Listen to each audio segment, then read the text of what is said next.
Selma Feriani, galerie prestigieuse et véritable référence, s'est assignée la mission d'établir la Tunisie comme acteur majeur sur la scène internationale de l'art contemporain. Récemment, elle a inauguré son nouvel espace de 800 mètres carrés dans la capitale tunisienne, accueillant une exposition personnelle de l'artiste Nidal Chamer, représentée par la galerie depuis sa création en 2009.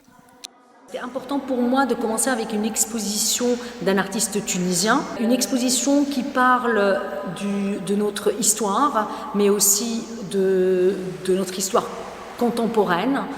Et si Carthage, un titre symbolique pour les Tunisiens tiré d'un discours mémorable du philosophe martiniquais Édouard Glissant prononcé en Tunisie en 2005. J'ai relié un autre épisode plus contemporain, c'est le départ de tous les exilés des côtes africaines vers l'Europe. Donc c'est un peu ces trois moments qui résonnent entre l'esclavage et la traite négrière, la destruction de Carthage et le départ aussi des migrations africaines vers un ailleurs, vers le nord.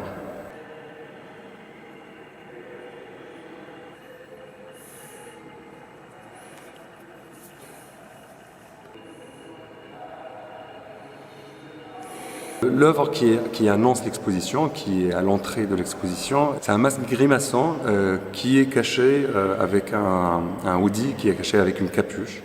Et du coup, ça concentre et l'origine africaine, en quelque sorte, le visage, nos visages à nous, et la capuche qui représente l'exil, la migration. L'artiste découvre des parallèles frappants entre l'époque des Romains et la colonisation. L'Empire romain, quand il s'est installé en Afrique, il avait quasiment les mêmes objectifs que la colonisation française ou italienne de l'Afrique, c'est-à-dire on va civiliser des barbares.